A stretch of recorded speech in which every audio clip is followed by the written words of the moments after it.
Aujourd'hui, on se retrouve dans le podcast Le French Talk avec un épisode hors série, puisque d'habitude, on est là pour découvrir une personnalité publique sous un nouveau jour avec l'entrepreneuriat, l'investissement, etc. Et aujourd'hui, je suis avec quelqu'un des forces spéciales, quelqu'un qui vit dans l'ombre. Was, bienvenue. Bien le bonjour.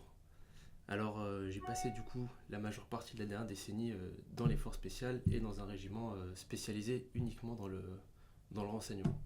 Voilà. Ça va être excellent, ça va être passionnant. Alors, on va partir gentiment sur tout ça. Moi, en général, j'aime bien commencer sur le parcours un petit peu de l'invité. Est-ce que tu peux nous dire, sans trop donner de détails, j'imagine, mais dans quel contexte familial tu as grandi, etc., etc.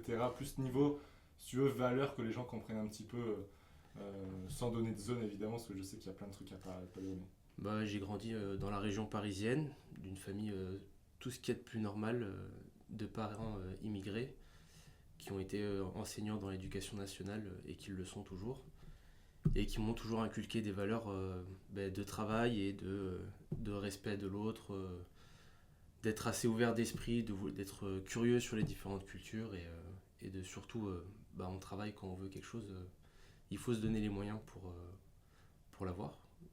J'ai fait une scolarité, tout ce qui est de plus normal, j'ai fait un bac S. Ok. Je me suis un peu engagé dans une prépa pour devenir officier de l'armée française, mais je me suis très vite rendu compte que le parcours qui était proposé ne me correspondait pas, puisqu'on part sur des parcours de management avec de la gestion RH, ce genre de choses. Et moi, ce que je recherchais, c'était plutôt une vie de terrain.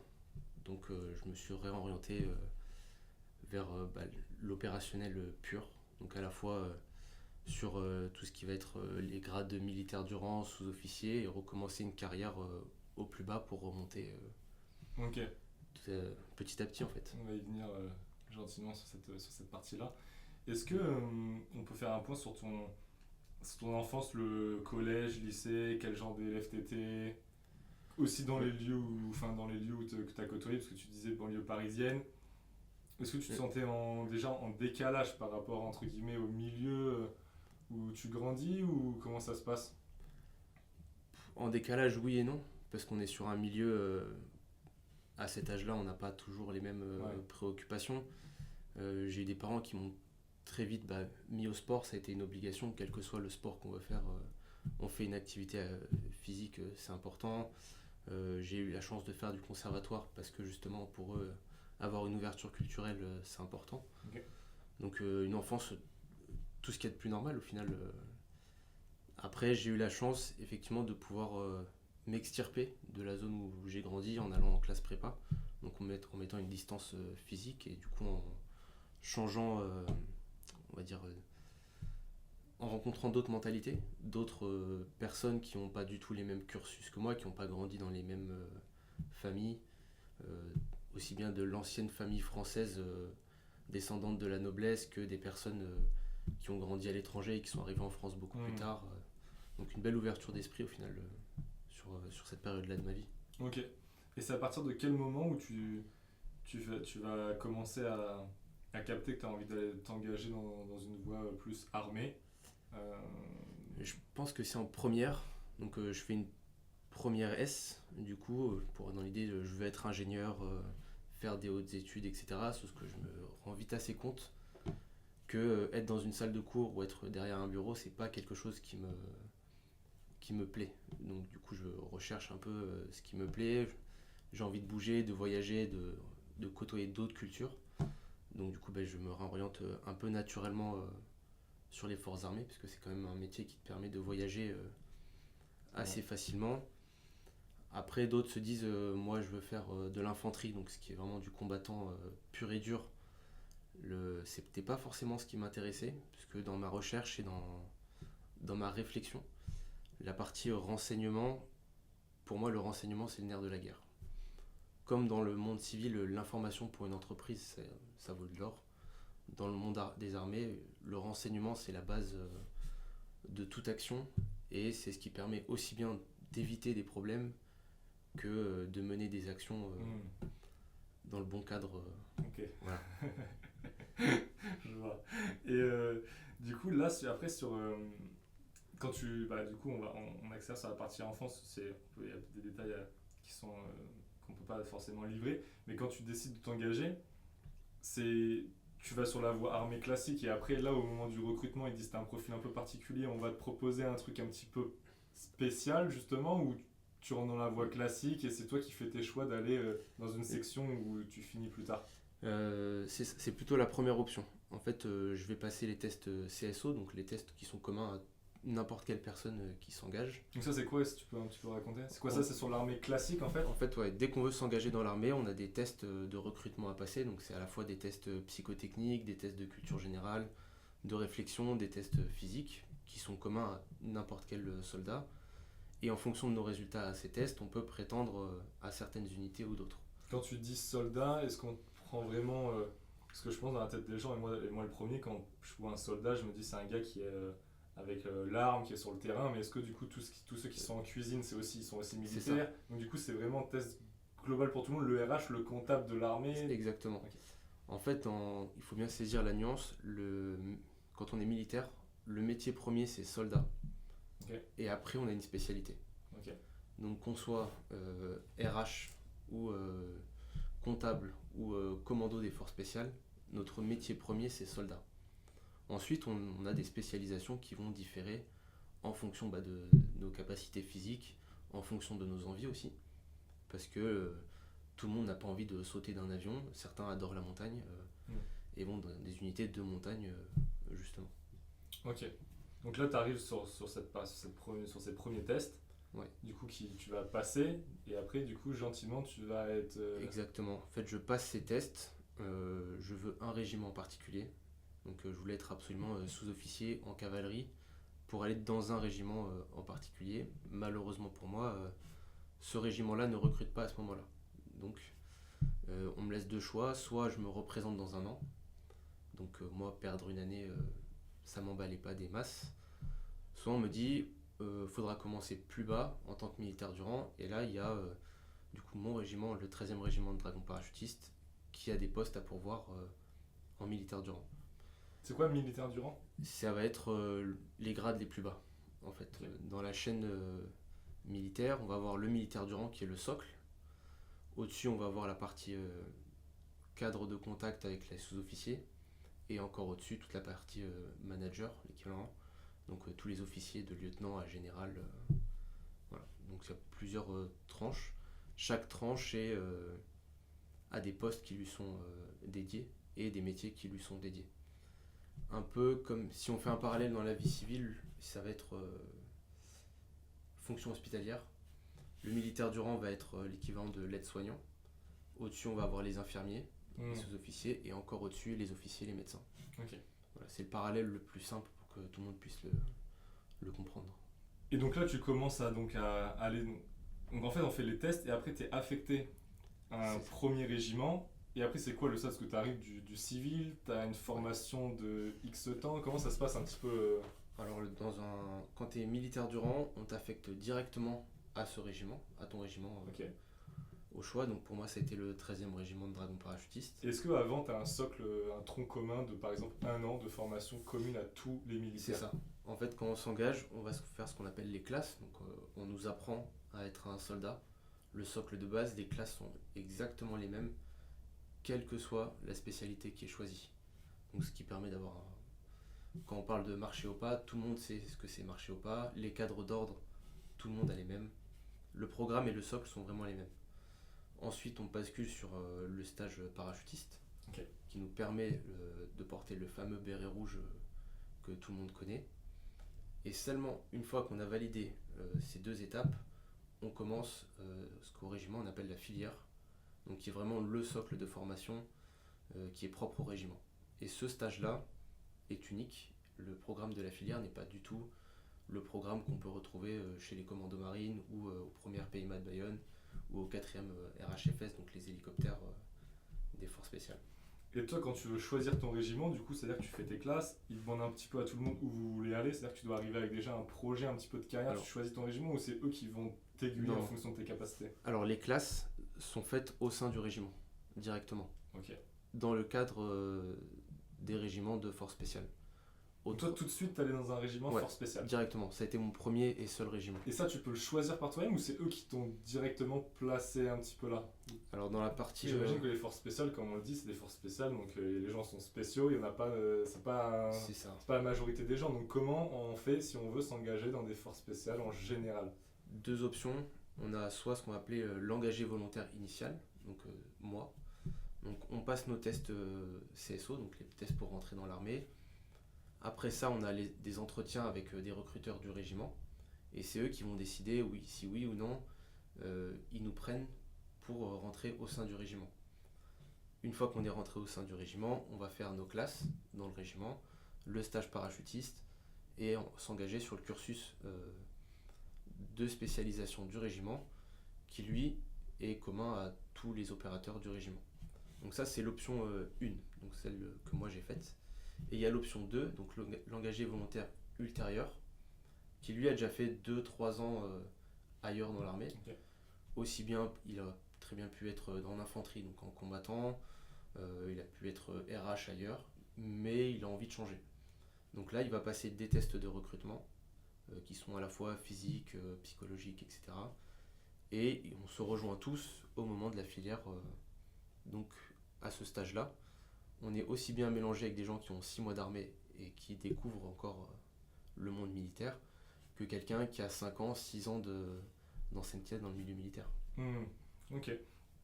Et après là, donc du coup, quand tu choisis ton régiment, en fonction des régiments, j'imagine qu'il y a des minima à faire. C'est pas, tu peux pas juste dire moi Ouais. je vais faire ce régiment-là qui est associé force spéciale et je rentre comme ça. C'est ça. Par exemple, pour grossir un peu le trait, au test CSO, quelqu'un qui passe pas 3 tractions ne va certainement pas demander à avoir un régiment d'infanterie combattante et encore moins un régiment de force spéciale qui demande à avoir des très bonnes notes partout. Ok. Donc quand on dit très bonnes notes, c'est, j'exagère un peu le trait, mais quelqu'un qui fait moins de 10 tractions, c'est même pas comptable. Enfin, il postulera même pas. C'est pas possible. D'accord.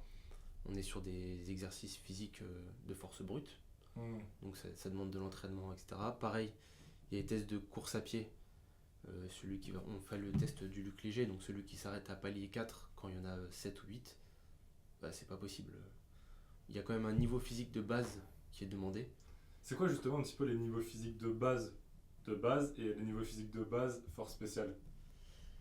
Pour que les gens Honnêtement, pour qu'on comprenne un petit peu c'est quoi s'attendre. Ou pour même avoir une idée pour ceux qui font un peu de sport. alors niveau physique, il n'est pas forcément extraordinaire. C'est ça qu'il faut comprendre, c'est qu'un soldat des forces spéciales n'est pas quelqu'un qui va enchaîner 30 tractions, courir à 25 km/h. Il faut tout de suite se sortir cette idée de la tête. Il y a des monstres physiques, hein, comme dans tous les endroits de l'armée. Mais le soldat du force spécial va se distinguer par, à mon sens, deux choses. Il est capable de délivrer tout le temps. Donc ses performances, qu'il ait dormi ou pas, ils vont assez peu varier. Et surtout, c'est un mental. C'est une mentalité à avoir, qu'on acquiert au fil du temps et du stage. Donc forcément, on ne l'a pas forcément au début. Et au fur et à mesure du stage, on l'acquiert. Donc par exemple, au 13e RDP, ce qu'on va demander, c'est quelqu'un qui n'abandonne pas. C'est ok de dire, là, à un instant T, je suis pas bon, je vais me faire virer du stage. Mais on veut quelqu'un qui va se remettre en question, qui va avancer. Ok, je pêche au niveau physique, bah, je m'entraîne un peu plus que les autres. Si je pêche sur les cours, bah, je vais dormir un peu moins, je vais travailler un peu plus. C'est quelqu'un qui se renouvelle, qui se remet en question et qui surtout n'abandonne pas. Donc là en fait, si je comprends bien, je suis civil. Si potentiellement je fais un peu de sport et que je suis pas trop mauvais, que je passe en les CSO et qu'après je décide d'aller dans le régiment, c'est quoi après? C'est tout de suite le stage commando qui va épurer pour garder après Ouais. que la crème de la crème. La filière en fait vient épurer.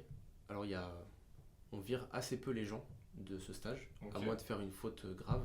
Donc là on parle stage commando ou? Alors le stage commando, c'est une appellation un peu généraliste. Les stages commando, on peut en faire partout dans l'armée.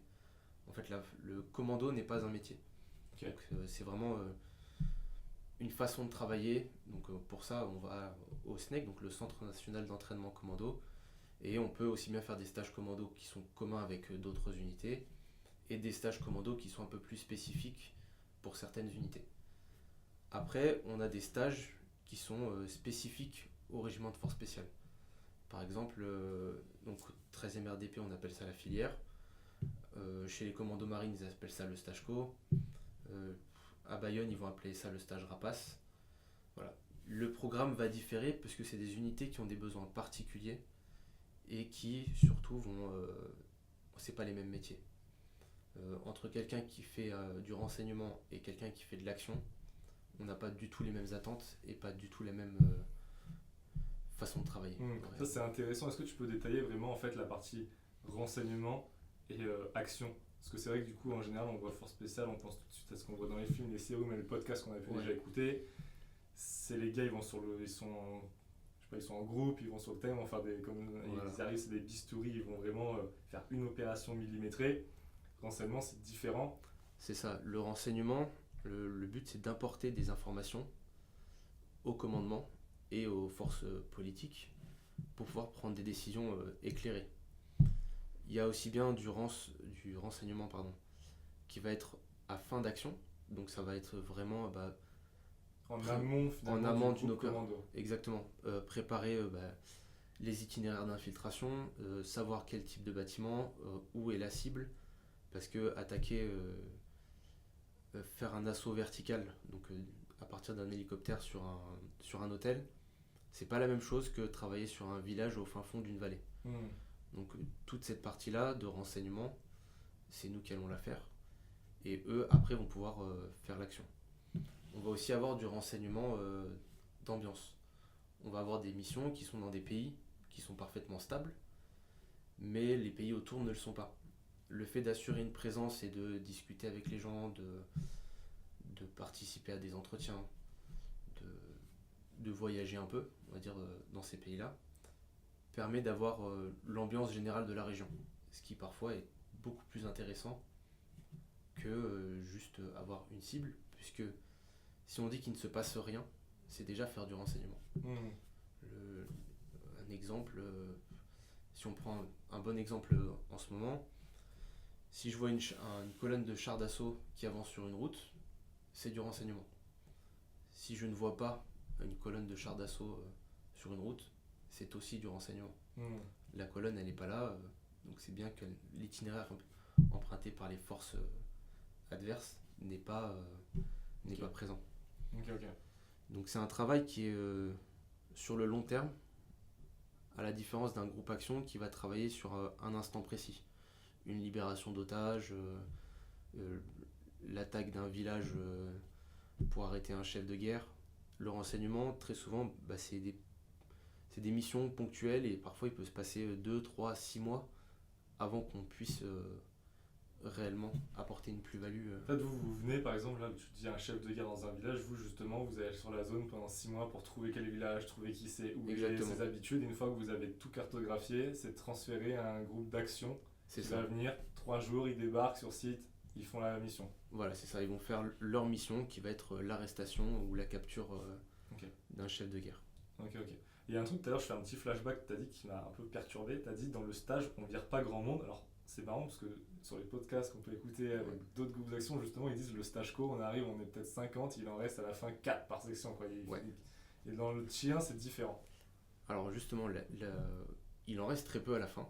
Au régiment, sur les nombres de personnes qui arrivent et le nombre de personnes qui restent, on a à peu près entre 60 et 70% d'attrition. Donc, de gens qui ne finissent pas le stage et qui quittent le régiment. Ils sont pas virés, c'est juste qu'ils quittent d'eux-mêmes. Voilà. Très souvent, les gens quittent d'eux-mêmes parce qu'ils se rendent compte que ça leur convient pas. C'est une mentalité qui est particulière, où on est très autonome. Donc les erreurs, c'est nous qui les payons. C'est aussi, ça leur convient pas parce que on se fait des films, on a un imaginaire. Et une fois qu'on est confronté à la réalité, c'est autre chose. Le bon exemple qu'on a souvent, c'est ces différentes Call of Duty. Quand il faut marcher 15 km c'est long. Et pour certains, ils l'imaginaient pas comme ça. Donc le choc avec la réalité fait que certains abandonnent. Ensuite, on a ceux qui arrêtent parce que physiquement ça marche pas. Les os cassent parce qu'on a des fractures de fatigue, il y a des carences, et une mauvaise chute, on se casse la jambe, on se casse le bras. Une maladie aussi, j'imagine. Maladie, potentiellement. Ensuite, il y a les gens qui n'ont pas les notes, parce que, en tout cas, au 13e RDP, on a un énorme pavé de cours qui est assez indigeste. Parce que là, du coup, on vous spécialise déjà dans le renseignement. Ouais. Et dans le renseignement, C'est après, ça. oui, j'imagine que vous avez différentes catégories de renseignement, vous avez une spécialisation, et là, du coup, tu l'as choisi déjà ta spécialisation, ou c'est encore sur leur tronc commun et c'est après le stage Non, que il y a tu- d'abord une partie tronc commun, et après, on a des spécialités au sein du régiment, dans lesquelles on est divisé, soit en fonction de nos notes, soit en fonction des besoins, soit en fonction de... C'est vraiment en fonction des besoins des fois. Ok. Parce que quelqu'un qui est très bon en morse va avoir plus facilement une affinité avec la radio, donc sera orienté vers la radio. Mais quelqu'un qui a une affinité pour l'observation, il a une très bonne mémoire visuelle, et il sera orienté en tant qu'observateur par exemple. Ok. Et tu dis que justement, il y a beaucoup donc, de personnes qui arrêtent. Est-ce que tu peux parler un petit peu du stage en lui-même? C'est quoi un stage commando? Ça dure combien de temps? C'est pour voir la difficulté du truc. Alors la filière elle dure 14 mois, 14 mois? elle dure 14 mois au total. Quand tu dis la filière, c'est le nom pour le stage commando Voilà, chez vous. c'est le nom de la formation au 13e RDP, elle dure 14 mois. Pendant 14 mois, c'est notre chef de stage, de son petit nom Papa, comme on aime bien l'appeler, qui va décider de notre vie. Donc c'est lui qui va décider de notre emploi du temps, d'à quelle heure on se réveille, de ce qu'on a à faire dans la journée. Donc il a l'emploi du temps officiel et l'emploi du temps officieux. Donc il y a l'emploi du temps officiel avec des cours à respecter, puisque forcément on a un apprentissage, c'est vraiment un cursus d'apprentissage. Donc on va commencer des fois avec des marches de 2-3 km. J'exagère parce qu'en vrai on commence un peu plus haut, mais on peut vite finir sur des marches qui vont faire 10-15 km avec des sacs à 60 kg. Donc pour arriver à cette marche de 10-15 km à 60 kg, et petit à petit on va rajouter du poids et du matériel dans le sac et on va atteindre ce niveau. Et ça met un certain temps. Donc il y a ce programme-là de cours à respecter, et il y a le programme de vous aviez cours à 8h, vous êtes arrivé à 8h01, vous êtes en retard, vous payez votre retard, forcément. On fait un exercice la journée, vous le faites mal, on le refait de nuit. Et ainsi de suite. La variable d'ajustement, en tout cas pour mon chef de stage, c'était mon temps de sommeil. Donc on avait des règles à respecter, donc des basiques comme être à l'heure tout le temps, jamais en retard, des minima pour les notes à chaque test, sinon les temps de repos sautent, et ainsi de suite. Du moment que nos règles sont respectées, on a une vie à peu près potable. Le jour où on ne respecte pas ces règles, c'est le jour où forcément on bascule sur un emploi du temps un peu plus frivole, dirons-nous. Voilà. Est-ce que la filière, du coup, donc ton stage pour ton régiment, c'est différent des autres stages commando qui sont peut-être plus courts? Il n'y a peut-être pas cette notion de... Est-ce qu'ils ont aussi des cours dans les autres stages commando, ceux Oui. qui des groupes action? Parce que dans les podcasts que j'ai écoutés, j'ai l'impression que c'était plus dense, peut-être plus court sur 3-4 mois. Et que, Ouais. Mais est-ce que du coup, il y a des grosses variantes ou ça reste globalement à peu près la même chose? Alors, il y a des grosses variantes entre les unités. Si on prend l'action, on va parler d'abord de l'action, les attentes aux premières PIMA ne sont pas les attentes des commandos marines, par exemple. Déjà, première PIMA, commando marine, c'est quoi la distinction? Le première PIMA, c'est le régiment de force spéciale de l'armée de terre, Ok. spécialisé dans l'action. Les commandos marines sont des groupes de combattants commandos de la marine nationale. Voilà. Et là, en plus, dans chaque régiment, après, il y a des sous-régiments. Des- Je crois qu'en marine, il y a Trépel, etc. C'est ça. Alors, nous, on va appeler ça des escadrons ou des compagnies dans l'armée de terre. Chez les commandos marines, ils appellent ça des commandos. Voilà, donc il faut voir ça comme un service dans une entreprise. Hmm. Donc voilà, ça va être divisé. Donc les attentes ne sont pas les mêmes. Du coup, les programmes, même si on retrouve des bases communes, varient forcément. Faire un assaut sur un bateau n'est pas faire un assaut sur un immeuble. Ouais. C'est vraiment deux choses différentes. Dans le monde du renseignement, c'est assez vaste. Donc on a d'abord une partie tronc commun, puisque le renseignement c'est aussi bien dire je vois, donc n'importe quel soldat renseigne. Par contre, on va nous apprendre à capitaliser sur ce renseignement, mettre en place des modes d'action et surtout savoir identifier ce que l'on voit et expliquer très clairement. Reconnaître certains types d'armes, juste avec l'embouchure du canon qui dépasse, ou tel type de véhicule en fonction des pots d'échappement, le nombre de galets, donc les espèces de roues qu'on voit sur les chars d'assaut. Tous les chars d'assaut n'ont pas le même nombre, donc on a ces cours à ingurgiter pour pouvoir reconnaître ces matériels. Pourquoi on a autant de cours? Déjà parce que ça demande un haut niveau on va dire de connaissances, et surtout on ne peut pas se permettre de se tromper. Dire qu'on a vu un char russe dans un pays qui n'a jamais eu de char russe, ça peut vite prêter à confusion, et ensuite pour les décideurs, on les met sur la mauvaise voie. Donc les erreurs d'identification ne sont pas permises, donc pendant le stage, les cours sont assez denses, précis. Vient ensuite la partie procédure. Donc les procédures, dans le renseignement, on a nos propres procédures, plus les procédures qui sont communes à toutes les forces spéciales de l'armée de terre, plus toutes les spécificités pour travailler dans le cadre de l'OTAN ou ce genre ou travailler avec d'autres pays en tout cas.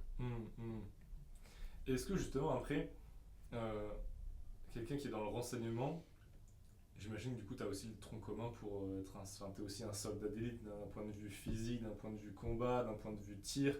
Tu peux aussi switcher et vous savez vous défendre, parce que du coup là on accentue beaucoup sur le renseignement, mais à côté du coup sur 14 mois, j'imagine que tu es aussi il n'y a que des machines qui en sortent quoi. En tout cas des gens qui sont déterminés. Même si on n'est pas le meilleur à la sortie du stage, il faut se dire que c'est des personnes qui sont capables de se remettre en question et qui vont pas hésiter à se dire ok là je suis pas assez bon dans un domaine, je bosse. Et on va rien leur demander, ils vont faire leur truc dans leur coin, ils vont se mettre à niveau derrière. Ça va être ça. Donc on a forcément des bases en combat, mais comme c'est pas notre spécialité, on n'a pas la spécialité, le niveau qu'a un groupe action.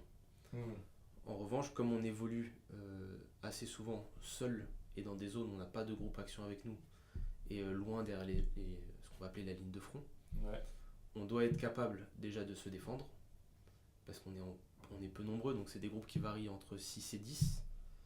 6 et 10, c'est assez peu nombreux. Donc on a une puissance de feu qui est quand même conséquente, mais on est tout seul. Donc il faut pouvoir tenir, se défendre.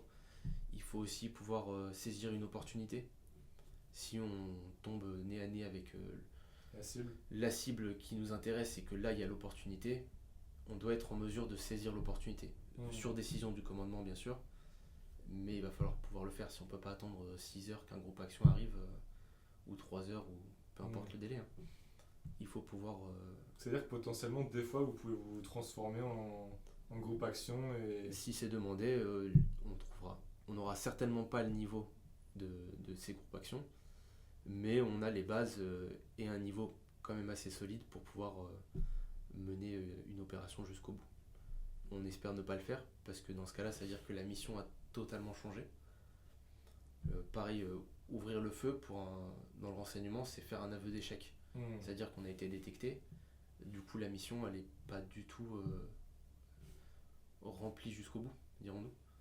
Parce que le but c'est quand même d'acquérir du renseignement sans que l'ennemi soit au courant, pour pouvoir offrir une plus-value derrière au commandement. Si l'ennemi sait qu'on est là, il n'y a pas grand intérêt à cette mission, quoi. Ouais, bien sûr. Donc du coup tu fais ton stage, ça dure 14 mois, il y a une grosse épuration, il y en a qui se blessent, il y en a qui sont malades, il y en a juste qui abandonnent, et à la fin des 14 mois, c'est terminé. Tu sais déjà la date définie ou c'est un peu flou et d'un coup un matin tu arrives, on te réveille, on te dit bon les gars ça y est c'est terminé, vous êtes validés, c'est quoi après l'enchaînement? L'enchaînement, on sent que la fin du stage arrive en fonction de nos spécialités, donc on a été redivisés chacun dans nos spécialités. On sent que le stage arrive, donc quelle que soit la spécialité, on se dit ok je vais pouvoir souffler, et en fait non. En fait on se dit je suis pas au bout de mes peines, parce que j'ai validé en tout cas le niveau de base. Okay. Je suis enfin le niveau 0 dans la hiérarchie. Avant on est, je vais pas dire pas considéré, mais T'essaies d'accéder. Voilà, on essaye de rentrer dans le niveau. Là on est au niveau 0. Ensuite, on est dispatché dans nos escadrons, donc l'équivalent de nos services. Et là, pareil, dans nos escadrons, chacun a une spécialité différente. Donc, il faut se spécialiser à nouveau, donc passer des stages particuliers. Donc, celui qui est dans la montagne, il faut aller passer les stages de montagne. Ceux qui sont spécialisés dans le nautique, ils vont aller faire quelques heures de bateau, de palmage dans les fleuves, dans les lacs, etc. Et ainsi de suite. Donc là, on est vraiment au niveau zéro à ce moment-là. C'est ça qu'il faut se dire, c'est que on ne finit jamais d'apprendre. Quand on dit ok c'est bon, je suis le meilleur, en fait on est déjà plus le meilleur. Il y a quelqu'un qui a continué à travailler et qui s'est amélioré. Niveau zéro. Ensuite on se spécialise par rapport à nos escadrons. Et ensuite on va enchaîner les exercices pour prendre de l'expérience. Parce que marcher dans les Pyrénées, ce n'est pas marcher dans la région bordelaise. Il y en a un qui est parfaitement à plat et l'autre ça grimpe un peu plus.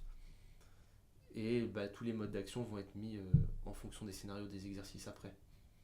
Donc on a beaucoup d'exercices qui sont internes au régiment et on a des exercices qui sont communs à toutes les forces spéciales de l'armée de terre. Et dans ce cas-là, les scénarios varient. Et là, c'est ça qui est intéressant puisqu'on peut mettre en place ce qu'on a appris et justement s'entraîner au contact de gens qui ont plus d'expérience, qui ont vraiment beaucoup plus d'expérience que nous. Et des fois, ça tient un peu de choses. Quelqu'un qui vous dit fais pas trop de sport à ce moment-là de ta mission parce que on n'a pas mal enchaîné. Là, tu risques de te blesser, repose-toi, mange un peu plus, mange un peu moins. Alors, certes, pendant le stage, on nous a tout appris, mais côtoyer des gens qui ont 10, 15 missions, qui sont beaucoup plus posés que ce qu'on est, qui vont prendre le temps de nous expliquer comment bien préparer ses affaires pour partir en mission, etc. Tout ça c'est fait en exercice et ça s'apprend en escadron au final. On apprend vraiment la vie du soldat au jour le jour. Donc du coup en plus là, on parle de renseignement dans ton régiment, mais c'est différent du renseignement de la DGSE qui lui pour le coup est seul et va dans un pays. C'est deux types de renseignements différents. Ouais. Alors la plus grosse différence, et une différence majeure, c'est que nos missions sont secrètes, mais elles sont officielles. Donc on est tout le temps armée française. Alors pas non plus à porter le patch bleu, blanc, rouge, faut pas pousser non plus. Tout balader. Voilà. Mais nos missions sont officielles. Donc ce qui veut dire qu'on a une chaîne de commandement, on peut avoir un support tactique en cas de problème, on peut avoir une évacuation médicale en cas de problème. Mais à tout moment, les forces politiques peuvent dire ok, ça ce sont nos soldats et ils sont là. Ok, ça veut dire que pour les autres pays, en fait, quand on vous envoie, les autres pays sont au courant qu'il y a des troupes françaises qui débarquent dans la zone ou c'est officiel juste pour le gouvernement français? Pas forcément. Pour le gouvernement français, on a employé des équipes des forces spéciales dans tel pays. Voilà. C'est un truc qui est c'est officiel, c'est secret, donc tout le monde n'est pas au courant. On minimise forcément les risques en gardant ça secret. Par contre, ce n'est pas clandestin.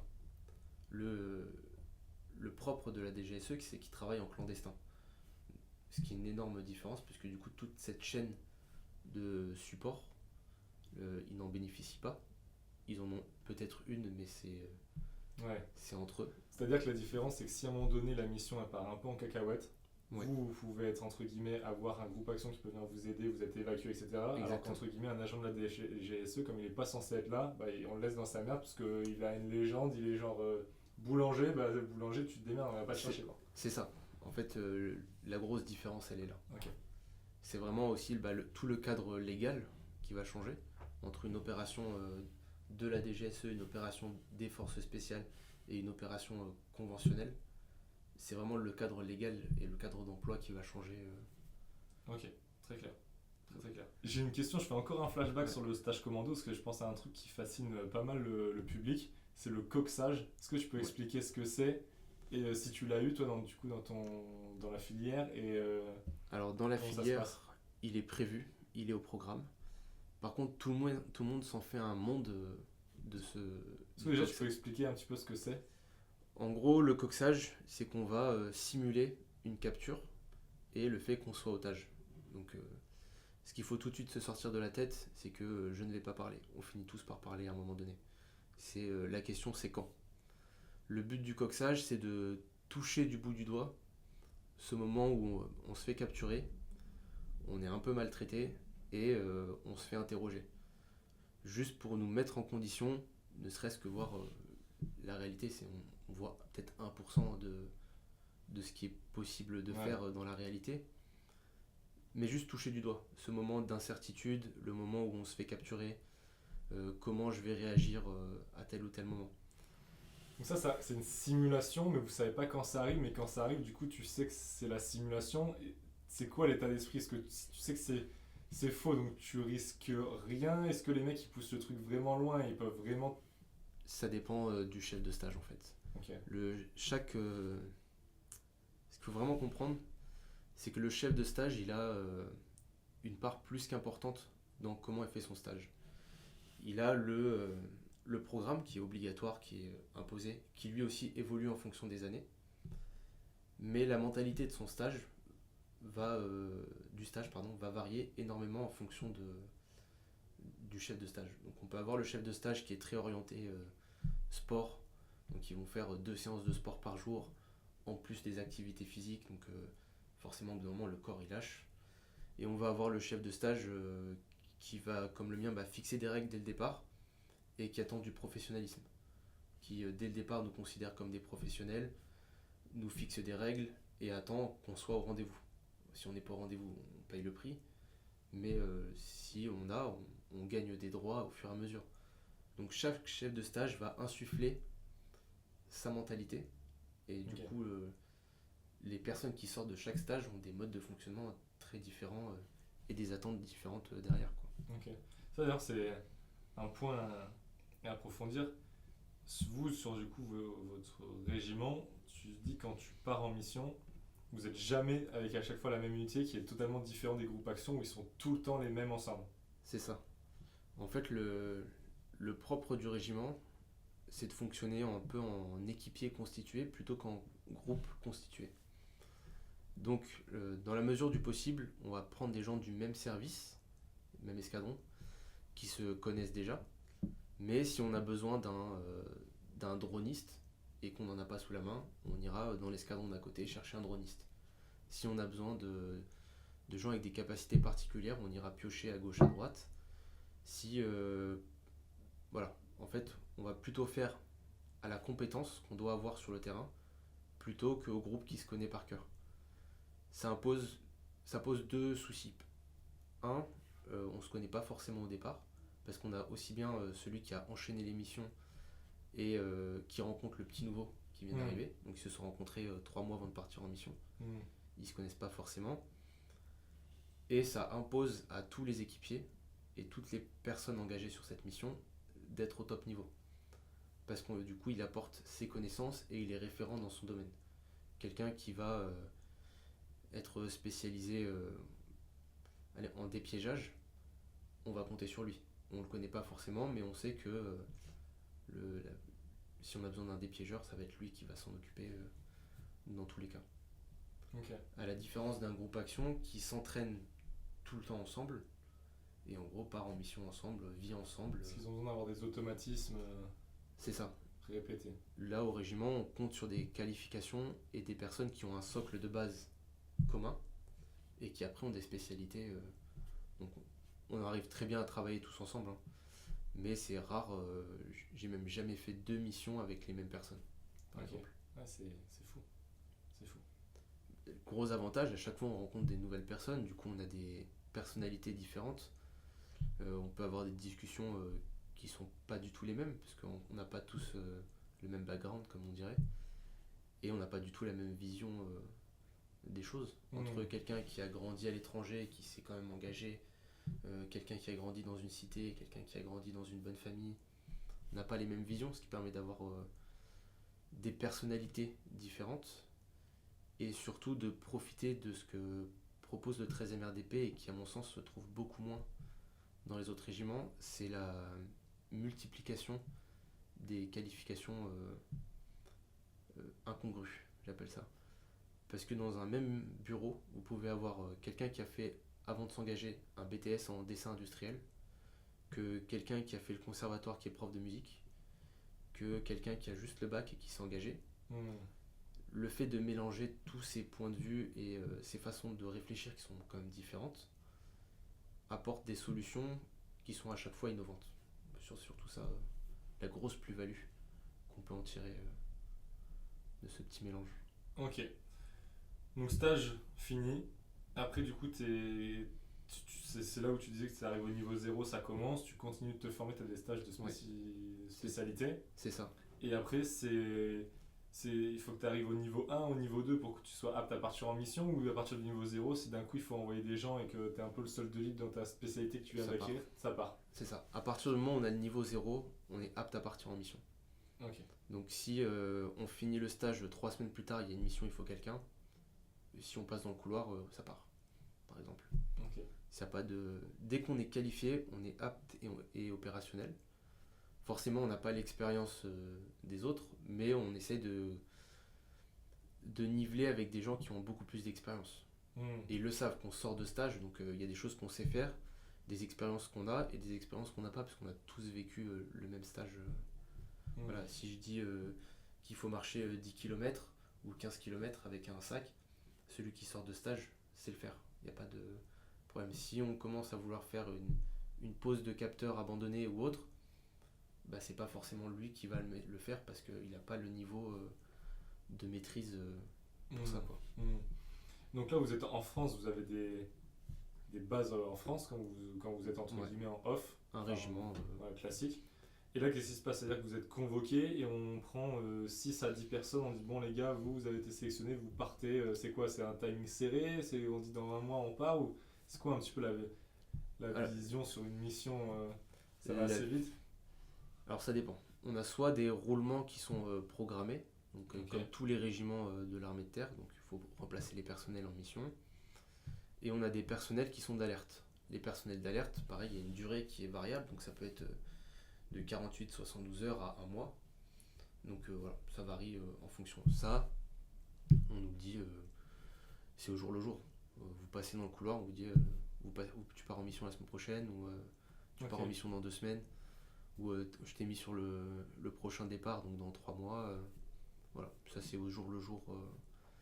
Et il peut y avoir à tout moment l'exercice incongru. Ok, ben là, il faut partir 3 semaines en Corse ou 3 semaines en Guyane. Et là, ça peut être au jour le jour. Donc en fait, du coup, quand vous êtes sur base en France, Ouais. c'est quoi le quotidien? C'est on continue de s'entraîner, on continue de se spécialiser, on n'arrête jamais. Ouais, c'est ça. C'est du temps libre, c'est chacun gère son temps comme il veut ou il y a un espèce d'emploi du temps avec quelqu'un qui dit aujourd'hui les gars on fait ça? Il y a un chef de groupe en fait qui va gérer une dizaine de personnes, 10 à 15 personnes maximum, et qui va faire un emploi du temps. Donc il va veiller à ce que ces personnels soient à jour de qualification, parce qu'on a des qualifications, si on les a pas, on part pas en mission. Ok. Notamment tout ce qui va être médical, celui qui est pas à jour, il partira pas en mission. On peut pas prendre le risque. Mettre un garrot, on sait tous le faire. Par contre, il faut vérifier qu'il soit à jour sur les process à effectuer, ce genre de choses. Et donc, il va faire l'emploi du temps géré. Ensuite, on est autonome. Donc, celui qui se dit je suis pas bon dans tel truc, il va au magasin récupérer du matériel et il s'entraîne. Voilà, s'il a un nouvel appareil photo, s'il a besoin de s'entraîner et il n'est pas à l'aise, il récupère l'appareil photo et il s'entraîne à le manipuler, à faire ses réglages. Quelqu'un qui a besoin de travailler en radio, il va récupérer des postes radio et il se met à jour de lui-même. Il y a une très très grande autonomie Ok. au 13e RDP, ce qui est bien et pas bien. C'est-à-dire que celui qui veut un peu se laisser mourir, il va se laisser mourir. Et celui qui veut pas, il continue de bosser. Et tu peux être viré après, tu peux être déclassé un petit peu parce que en fait pendant le stage co tu peux te faire sortir, mais est-ce qu'une fois que tu l'as validé après tu peux encore toujours, t'as une certaine pression de te faire sortir continuellement? Avant la première mission, c'est quand même un moment fatidique dans le régiment, parce qu'on va savoir comment on travaille, comment tout ça, mais oui, à tout moment, une faute grave, on est muté, par exemple. Comme un parachutiste qui n'arrive plus à sauter de l'avion, il a un blocage. Ça arrive ça? Ouais. Ok. Ça arrive assez vite, parce que certains, quand on saute, la blessure à l'atterrissage, c'est quand même un risque conséquent. Donc certains se blessent et quand il faut remonter dans l'avion pour sauter, ils sont bloqués. Ils n'arrivent plus à passer la porte. Et du coup, le régiment ne peut pas les garder. Donc ils sont mutés à la prochaine assez rapidement au final. Et du coup, la mutation, ça, tu finis, c'est quoi une mutation? On a l'impression que c'est un déclassement. Tu peux finir ASVP sur la route à mettre des PV, à faire la circulation et tout. On a quand même des qualifications qui sont valables partout dans l'armée. Donc celui qui est RH, il ira RH dans un autre régiment. Celui qui est observateur, on essaiera de lui trouver une qualification semblable dans d'autres régiments. Il y a quand même d'autres régiments qui ont des postes à peu près similaires, pas au même niveau d'emploi. Mais tu sors des forces spéciales? Ouais, dans tous les cas. Voilà. Ok. C'est tu peux envoyer sur des trucs du coup réservés à des groupes d'élite, quoi. Ouais, c'est ça. Ok. Donc dans le fonctionnement des armées, il faut bien comprendre que les métiers des forces spéciales sont des spécialités qui existent ailleurs, mais en fait, comment pourrais expliquer ça simplement? Un couteau, c'est un couteau. Par contre, il y a une énorme différence entre un hachoir et le scalpel du chirurgien. Le soldat des forces spéciales, est un scalpel. On fait des missions qui ont une haute valeur ajoutée, qui ont en tout cas un objectif à haute valeur ajoutée, mais n'a pas les capacités de ce que va avoir un régiment standard. Nous, on va être entre 6 et 10 sur le terrain, quand une compagnie de combat déployée, c'est entre 80 et 120 personnes. Donc on n'a pas les mêmes missions. C'est vraiment pas les mêmes emplois, pas vraiment les mêmes façons de travailler. L'officier qui commande une compagnie de combat, il a entre 80 et 120 personnes à gérer sur le terrain, là où l'officier qui commande un groupe de combat des forces spéciales ou une équipe de recherche ou un détachement, les personnels sont beaucoup moindres à gérer. Donc le travail n'est pas du tout le même, et par contre il cède. Clairement, sans le support d'une armée conventionnelle, un soldat de force spéciale ne vaut pas grand chose, parce qu'il faut se dire, c'est qu'il y a la mission en elle-même, mais il va y avoir tout ce qui est base arrière, donc tout ce qui va être gestion administrative, le carburant, la nourriture, le stockage des munitions, ce genre de choses. Le groupe en lui-même peut le faire, mais c'est chronophage. Là où dans un régiment conventionnel, il y a des gens dont c'est la spécialité, dont c'est le métier à plein temps. Ok. Donc faut surtout pas se dire je suis meilleur que les autres, c'est juste que nos emplois sont vraiment différents. Donc forcément les attentes d'un quelqu'un qui va être chasseur alpin en compagnie de combat ne sont pas les attentes de quelqu'un qui est spécialité montagne au 13e RDP. Voilà. Les spécialités sont les mêmes, ils ont les mêmes stages, par contre l'emploi est différent. Ok, je comprends. Un peu dans le civil, c'est comme un ingénieur, un informaticien. Un informaticien est un informaticien, mais quelqu'un qui est spécialisé dans le développement d'applications n'est pas quelqu'un qui développe des sites web. Ouais. C'est vraiment deux métiers. Ouais, après c'est précis, quoi. C'est ça. Ok, on a la précision. Donc là, après, une fois que tu as ta spécialisation, tu es dans ton régiment. Toi, quand ça s'est passé, tu es parti sur ta première mission. Ça se passe, c'est assez rapide. Tu as attendu longtemps. Ça se passe comment? Je suis parti quasiment 8 mois plus tard. C'est long ou pas? C'est assez long. Ouais. Parce que je suis arrivé dans ce qui était mon groupe à l'époque, où j'étais tout seul. En fait, on était les deux nouveaux stagiaires. On était tout seul. Le chef de groupe était en déplacement. Donc déjà, on a un petit moment de flottement, on ne sait pas quoi faire, parce que là, on passe de la filière où on est filière et les autres stages, on a un chef de stage, on a un cadre. Là, on est livré à nous-mêmes. Donc, petite période de flottement, puis arrive le chef de groupe. Là, il nous aligne toutes les qualifications qu'on va avoir, les stages, les exercices, les trucs à faire, pour nous dire, ok, à tel moment, vous partirez à telle date. Okay. Sur votre première mission. Et là, c'est l'avis du régiment, quoi. Donc on part en stage, il faut préparer ses affaires. C'est une vie, je vais pas dire tranquille, parce que sur ces 8 mois, il faut bien comprendre que les 6 premiers mois, j'ai passé 3 semaines chez moi. Ce que j'entends par chez moi, c'est que je suis rentré chez moi le soir, au cumulé, donc je compte les week-ends. La semaine, c'est des déplacements, c'est des entraînements. On rentre pas toujours chez soi le soir. Donc on enchaîne. Ensuite, là, on me propose de faire un changement de spécialité. Ok. Donc il y avait un manque sur une spécialité à ce moment-là. Il y avait une nouvelle spécialité qui était créée. Ok. Donc moi, je me spécialise en transmission à la base. Et le régiment, dans son évolution, se rend compte que avoir des yeux partout. Donc le régiment est spécialisé dans le renseignement d'origine humaine. Donc ça va être les observateurs, photos, vidéos, ce genre de choses. Se rend compte que dans certaines missions, on a une problématique, on n'est pas capable de renseigner sur les écoutes, donc les discussions sur les radios, ce genre de choses. Et on est dans des zones où on ne peut pas emmener des personnels d'autres unités. Parce que c'est trop risqué ou d'un point de vue politique, ça passe pas. Ok. Donc,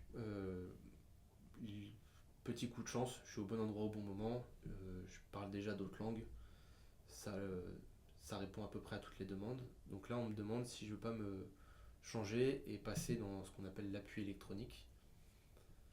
Donc là, on enchaîne sur une petite période de formation intensive avec la personne qui a été recrutée pour nous former et développer ça au régiment. Et après, on part en mission ensemble à ce moment-là. Ok. Toi, du coup, là, toi, tu parles anglais, français, arabe. Ouais. Et est-ce que dans les régiments comme ça, tout le monde arrive d'horizons divers pour aller se fondre dans d'autres pays?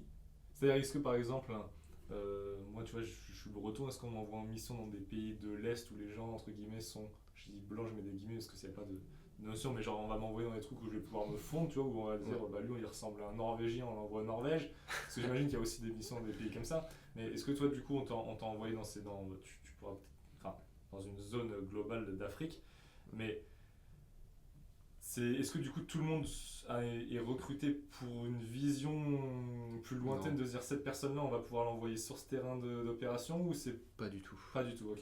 Non, en fait, on est recruté, on remplit les conditions, on réussit le stage.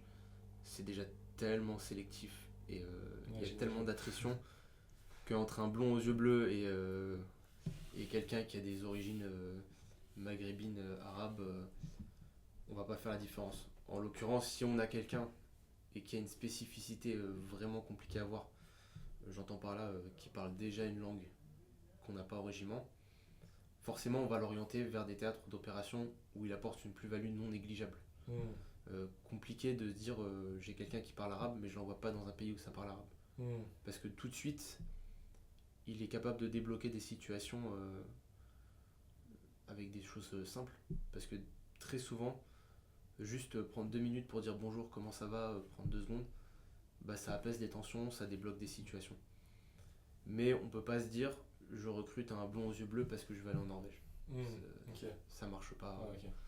Dans ce sens-là. Des fois, il y a un coup de chance, on a la bonne personne au bon moment qui parle les bonnes langues ou qui a les bonnes connaissances. Après, vous, c'est pas trop problématique d'envoyer par exemple un blond aux yeux bleus dans un théâtre d'opération où forcément il va sortir du lot parce qu'il y a personne comme lui, donc du coup vous êtes là pour vous fondre, mais il sort de lui. On se rend pas forcément dans la masse, donc il est étranger, ça se voit, voilà, on fait avec. Okay. On peut pas se dire on va recruter en fonction du physique, ça marche pas. C'est-à-dire que des fois en fait vous arrivez sur des terrains, les gens savent que vous êtes pas du cru. Ouais. Mais ils savent pas qui vous êtes. Voilà, c'est un peu toujours la zone d'ombre, c'est un peu le flou. Voilà, en fait, on va jouer sur un flou artistique. On va pas dire qu'on est là pour faire du renseignement, on va pas se mettre une balle dans le pied gratos. Mais on va pas non plus dire qu'on est au premier RPIMA de Bayonne ou qu'on est commando marine ou quoi que ce soit. On dit force spéciale française ou on est de l'ambassade de France ou ce genre de choses. Voilà. On maintient une espèce de flou pour pas répondre aux questions et que les gens creusent pas trop non plus. Ça c'est marrant même que ça se déclare en fait, parce que finalement j'imagine que quand tu vas sur un théâtre où tu cherches une cible, tout le monde doit parler, et si on sait qu'il y a des forces spéciales françaises, ça va forcément remonter à l'oreille de la personne en question, non? Pas forcément. Parce qu'en fait, nous on va évoluer sur des bases, réellement, Par contre, une fois qu'on sort de la base, là, il n'y a plus de signes distinctifs, il n'y a plus de... D'accord, ok, donc quand tu dis ça, c'est vraiment quand tu arrives sur une base dans un pays étranger, Oui, voilà. vous arrivez sur la base, là du coup vous vous présentez, vous dites pas d'où vous venez en mode force spéciale, mais dès que vous sortez de la base pour aller sur la mission, là du coup vous êtes Là, il n'y a pas monsieur de... tout le monde. Monsieur tout le monde s'il faut travailler en civil, ce qui peut arriver. Et si on a un treillis, bah, ça sera un treillis commun à tout le monde. Hmm. Pas de différence. Il y a forcément des différences dans les types de véhicules qu'on va utiliser et les types d'armement. Mais il n'y aura pas de différence entre moi et quelqu'un qui fait un groupe action. Sauf si vraiment il faut avoir l'œil du détail. Et là, de dire, ok, sur son gilet, il y a tel truc, telle spécialité. L'infirmier va pas coller une énorme croix rouge sur son sac, quoi. Ouais, j'imagine. Donc là c'est assez fou parce que du coup vous êtes envoyé sur des terrains, mais même finalement dans vos unités vous risquez votre vie tous les jours quoi. Tout le temps, tout le temps, tout le temps en permanence. Il y a toujours une part de risque dans les phases d'entraînement. Parce que forcément, il y a des entraînements qui... Un entraînement au tir, c'est pas quelque chose d'anodin. Parce qu'il y a du tir en mouvement, il y a du tir certes statique, où il faut maîtriser les bases, mais progresser dans une colonne en tirant à balles réelles ou faire des... Il y a forcément une part de risque. Donc ça demande de la concentration, de pas se rater, de pas... voilà. Si Et je... là en plus tu parles d'entraînement, Oui, là je parle juste d'entraînement. parce qu'après il y a les missions, Les missions, c'est encore autre chose. Mais là, juste à l'entraînement, il y il y a a des du risque quand même. Voilà, faire une séance de tir, c'est pas faire du tir sportif, c'est pas faire du tir militaire. Hmm. Je te donne un exemple sur un petit scénario où on fait du tir en mouvement, donc c'est-à-dire qu'on soit en avance, on recule, on va progresser en colonne, on va mimer un blessé. Au moment où on mime le blessé, ça tire quand même, parce que le scénario il déroule, mais la personne qui est blessée, eh ben, il faut penser à remettre la sécurité sur son arme, faire les bons gestes, se déplacer en sécurité. Voilà. On est quand même sur des exercices qui sont dangereux. Mais le risque, ça se calcule et on le choisit dès le départ. Hmm.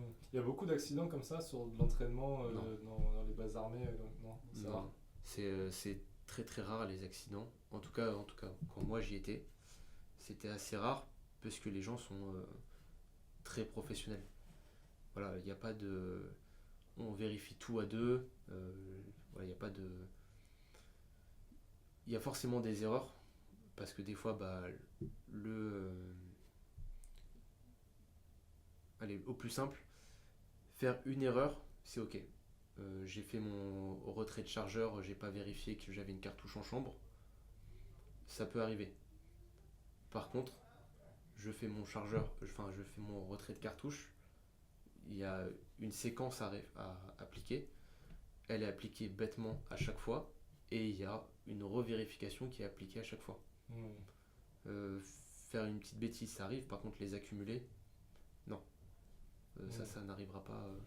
Si on travaille de nuit, ce qui arrive quasiment tout le temps, et bah il y aura quelqu'un d'autre qui, s'il faut, viendra vérifier, mettre le doigt dans l'arme pour vérifier qu'il n'y a pas une cartouche qui est restée dedans.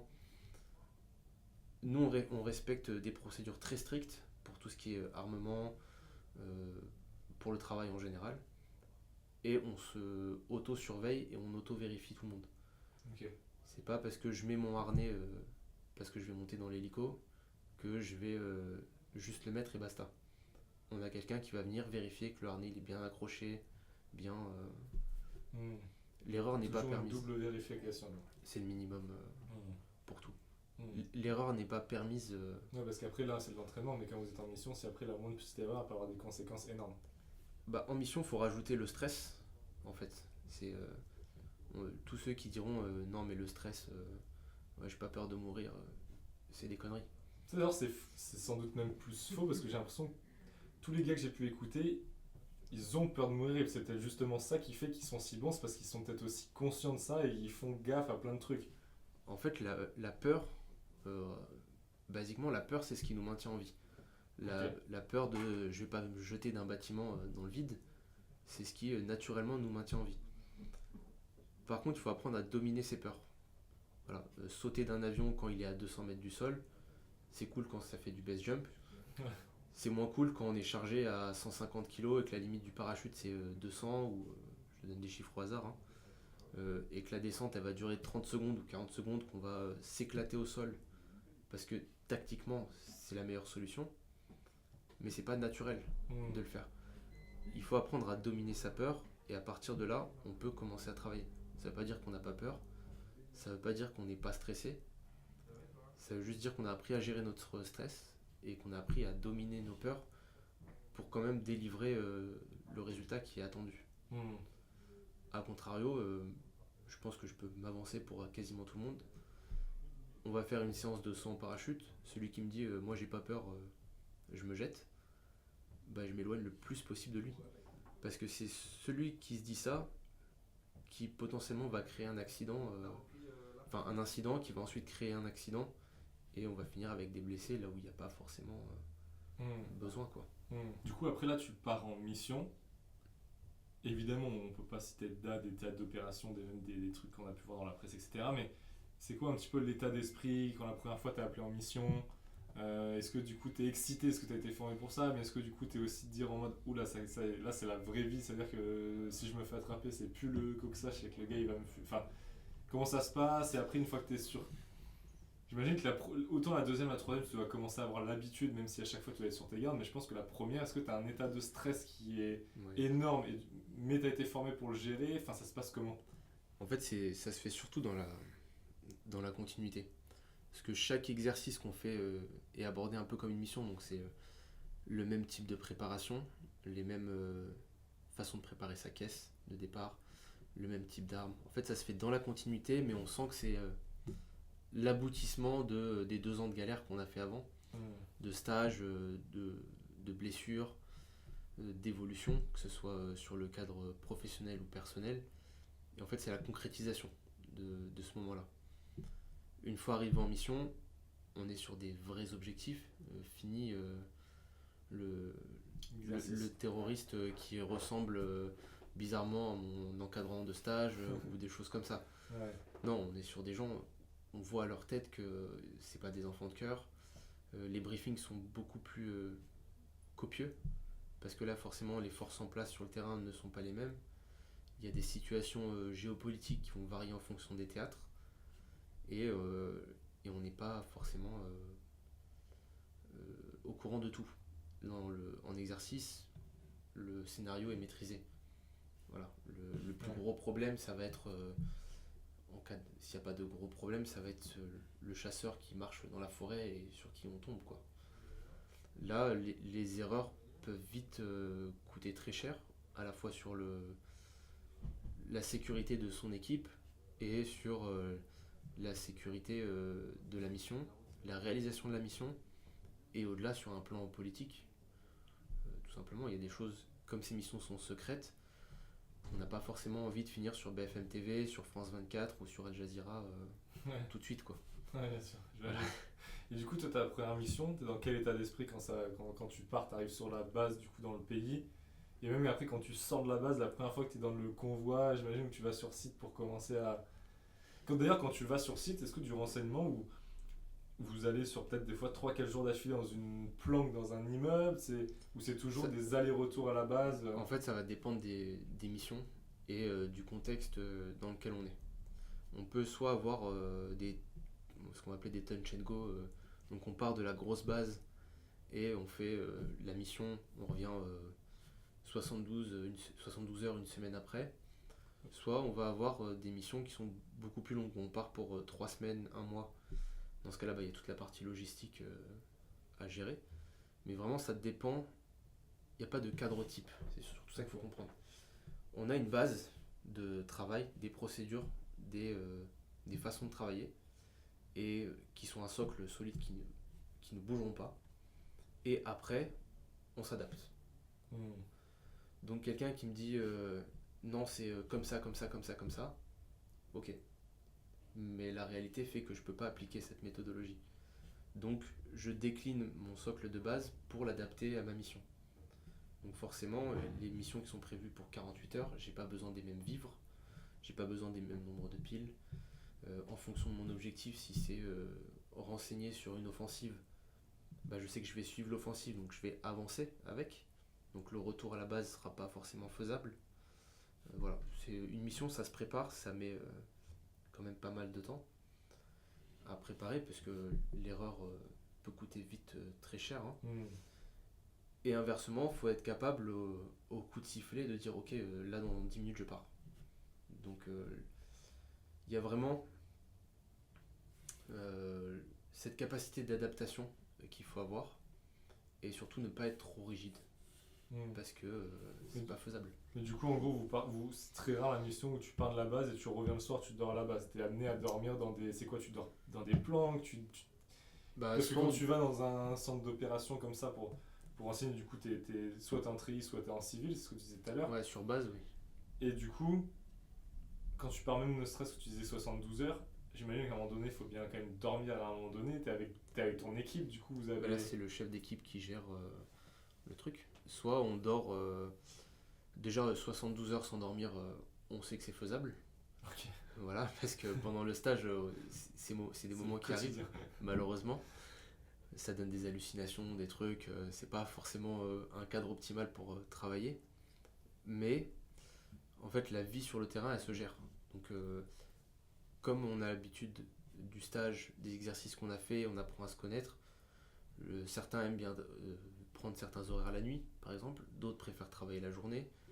Et en fait, on fait tourner du moment que le travail est fait. Mettre quelqu'un 3 heures à l'observation ou 3 heures à l'écoute avec le casque sur les oreilles, en train d'essayer d'intercepter des conversations, c'est bien, c'est cool. Mais le problème, c'est que pendant 3 heures, son attention elle diminue. Il vaut mieux tourner toutes les heures à 2 ou 3. Comme ça lui permet de souffler, d'aller s'allonger. Impossible de faire une nuit de 8 heures. Donc ça, c'est un rêve totalement idyllique. Cas improbable, hein. De toute façon ça n'arrivera jamais, mais faire des petites siestes de 15 à 20 minutes ou dormir 1 heure pendant que les autres prennent leur quart ou voilà, dormir 4 heures, je me lève, je prends mon quart observation ou la sécurité du convoi, enfin du groupe pardon, ou mon heure d'écoute, etc. Ça c'est totalement jouable. C'est vraiment, on s'adapte, il n'y a pas de meilleur terme. Ok. Faut pas se dire je vais travailler 1 heure, je vais dormir 1 heure, je vais travailler 1 heure, je vais dormir 1 heure. S'il faut faire une nuit blanche, on fera une nuit blanche. Si on peut s'adapter pour durer dans le temps, on va durer dans le temps. Il y a une petite maxime militaire qui est être et durer. Pour être, il faut savoir durer dans le temps et s'économiser pour les moments où il y a besoin de s'économiser. Ok. Et quand vous arrivez, du coup, en plus, vous dans le renseignement, vous avez, j'imagine, beaucoup de matériel, vous n'avez pas les mains dans les poches, du coup, vous avez des indices sur place qui vous trouvent des lieux pour vous planquer, pour déposer le matériel, pour opérer sur 2-3 jours. Parce que j'imagine que tu peux pas te débarquer dans la rue avec ton sac et dormir dans la... Enfin, vous pouvez pas être dans la rue et taffer dans la rue, c'est bizarre dans ces pays-là. Non, en fait, ça va vraiment dépendre du cadre de la mission. Soit tu as un lieu qui est déjà prédéfini, qui a déjà été repéré en avance, soit tu travailles avec une autre armée et du coup eux vont trouver un lieu où on puisse se loger, soit c'est en préparant la mission, on va essayer de savoir l'équipe de recherche, donc c'est vraiment ceux qui vont faire l'observation, vont se dire ok, tel bâtiment me permettrait d'avoir les meilleures vues, du coup ils vont essayer de trouver un endroit dans ce bâtiment là. Pour ma part, pour les écoutes, je vais faire des calculs pour savoir la portée des différentes radios, savoir quelle zone est optimale pour que je puisse travailler. Pareil sur un flanc de montagne, se dire je me mets à telle altitude, oui, ok. Mais en fait, ça se trouve, la montagne, elle n'est pas parfaitement plate. Et du coup, il y a des moments, il y a des petits creux, des petits trucs où en fait, je ne vais pas pouvoir travailler. Voilà, en fait, c'est vraiment au moment de la préparation de la mission que ces choses-là se décident. Voilà. Ok. Donc c'est plutôt... pour revenir à ce que je disais, c'est vraiment faut s'adapter. Il n'y a pas de cadre... Il n'y a que les procédures qui sont fixes, parce que tout le monde a les mêmes, qui nous permettent en cas de problème de savoir ce que vont faire les autres. Tout le reste, la vraie seule limite, ça va être l'imagination. Non, parce qu'en plus, quand vous êtes sur le terrain, vous n'êtes pas toujours les 6 ou les 10 dans la même pièce. Il y en a qui sont peut-être plus amenés à prendre des gars peut-être en filature, à se déplacer. Du coup, c'est quoi vous avez Pareil, c'est... Oui, ça dépend, c'est du cas par cas, mais vous n'êtes pas tout le temps ensemble. Non. On peut avoir un qui écoute et un qui dort pendant que l'autre fait le café ou ce genre de choses. En fait, vraiment, on va s'adapter en fonction du besoin qui est là. Si tout le monde doit être à fond au taquet, bah, tout le monde sera à fond au taquet. Si, s'il faut séparer l'équipe, bah, le chef d'équipe va prendre ses décisions. Il va dire ok, je sépare mon équipe, je l'envoie par ici, je l'envoie par là. C'est vraiment de la gestion en temps réel sur ce genre de choses. Et du coup, est-ce que tu as un élément que tu peux donner d'une situation tendue sur lequel tu as fait face Alors, ce qu'il faut se dire, c'est qu'on évolue toujours dans des zones un peu, ce qu'on va appeler la zone grise. En fait, le monde n'est pas tout blanc, tout noir. C'est pas je suis, en tout cas dans le monde du renseignement, c'est pas je suis dans une zone de guerre, je me fais tirer dessus à longueur de journée. Voilà. On évolue dans des zones où à tout moment tout peut basculer, comme tout peut bien se passer. Donc il y a forcément un stress qui existe. Bon, au bout d'un moment, on n'en tient plus compte, c'est la normalité. Mais il faut se dire qu'on évolue dans des zones où à tout moment tout peut basculer. Donc l'exemple personnel qui moi m'a bien montré qu'on pouvait à tout moment basculer, c'est une mission qui apparemment est totalement anodine, d'aller récupérer des gens à la frontière du pays d'à côté donc, pour d'autres opérations. On fait notre petit convoi, voilà, donc forcément on évolue sur un territoire qui n'est pas le nôtre, on reste quand même aux aguets. Puis à un moment sur la route, il y a un rond-point. L'exemple il est parlant parce que il n'y a qu'un seul rond-point sur cette route. Il n'y a vraiment qu'un seul rond-point. Et au briefing, on a bien spécifié à tout le monde, c'est la première sortie.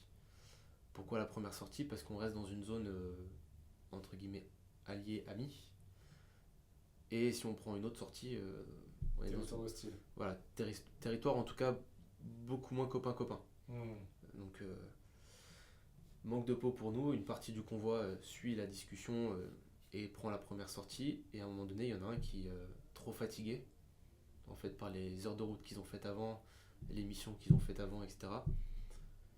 Un moment d'absence, il contourne et il continue, il prend la deuxième sortie du rond-point.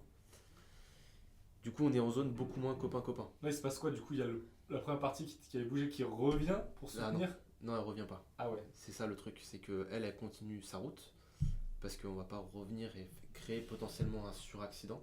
C'est ça qu'il faut se dire. Ok. Donc là, elle avance et elle s'arrête. Comment c'est possible? Vous suivez pas genre à 5 mètres? Vous avez des distances? Rouler dans le désert ou sur une route, mauvaise idée de se suivre de trop près. Ok. Du coup, en fait, le premier, il voit pas spécialement que le gars au rond-point, il a tourné direct à la première. Bah, en tout cas, il a pas fait gaffe Okay. à ce moment-là. Le rouler, ce que nous on va dire bite à cul, vraiment à 1 ou 2 mètres, déjà dans le monde civil, c'est pas conseillé parce que le coup de frein il va vite. Mais là, il faut se dire aussi qu'il faut laisser de la distance parce que si je roule et qu'il y a un IED sur la route, donc un engin explosif improvisé, si la voiture devant elle explose, bah, si je suis à 1 ou 2 mètres derrière, j'explose aussi. Alors que si j'ai laissé 5 à 10 mètres, bah, je minimise déjà les éclats que je vais me prendre et potentiellement je ne serai pas sur la photo de cet instant qu'on n'a pas envie de vivre. Du coup, le convoi dans l'histoire est séparé en 2 parties. La première avance et s'arrête parce qu'ils se rendent compte qu'il manque un bout. Puis la deuxième partie dans laquelle je suis, puisque je ferme la marche, continue dans la zone qui ne nous est pas recommandée. Là, on arrive forcément à un moment donné à un checkpoint et on a 2 solutions parce qu'on n'est pas en zone copain-copain, quoi. Un checkpoint, c'est quoi? T'as des barrières sur la route et t'as des gardes armés c'est ça. d'une milice, d'une faction qui sont là sur un territoire. Exactement. Et qui contrôlent tout ce qui passe. Tout ce qui passe, tout ce qui n'est pas, tout ce qu'ils ne connaissent pas en tout cas, parce qu'ils veulent assurer la sécurité de la zone où ils habitent, ou parce que bah, c'est leur boulot, parce que c'est la police locale. Voilà. Un checkpoint, c'est un endroit où tu t'arrêtes et on vérifie ton véhicule et ton identité. Donc on arrive à ce fameux checkpoint, pas copain, donc il réagit au quart de tour, le soldat qui est sur place, ou le milicien, et il sort une mitrailleuse lourde et décide de braquer tout le monde.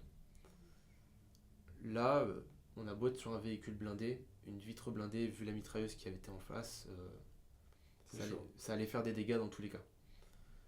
Là, il y a deux solutions. Soit on appuie sur le champignon, on force le barrage Et et puis tu te retrouves avec tout le pays aux trousses. voilà. Et là, je crée un incident diplomatique. Je crée une zone de combat en pleine ville. Donc, il y a certes des miliciens, mais il y a aussi des femmes, des enfants, toute la vie en fait du village et de la ville. À mon sens, c'était pas la bonne décision. Heureusement, personne n'a pris cette décision-là. Et moi, je me décide à dire ok, bah, je descends. Je descends de ma voiture, donc je laisse mon arme dans la voiture. Pourquoi je fais ça? Parce que ça sert à rien d'envenimer une situation qui est déjà compliquée Là, à ce moment-là, de toute façon, le gars, il capte tout de suite que vous êtes et des... qu'on n'est pas locaux. Ouais, Voilà. Dans tous les cas, on n'a pas la voiture. ouais, du local. Voilà, la voiture, elle envoie un signal que déjà on est une force étrangère. On n'est pas des gens qu'il a déjà vus, donc il va pas nous laisser passer. Donc on est sur une situation qui de base est tendue. Ça sert à rien d'augmenter le risque. Potentiellement, tu aurais pu sortir avec ton arme parce qu'il savait déjà que tu étais entre guillemets des forces étrangères, mais le fait de ne pas la mettre, ça apaise déjà le truc. C'est ça. En fait, moi je décide de laisser mon arme. Je mets pas mon gilet pare-balles parce que de toute façon, il me servira à rien. Et je descends et je vais discuter avec lui. On discute 2 minutes. Je lui explique, voilà, il était fatigué.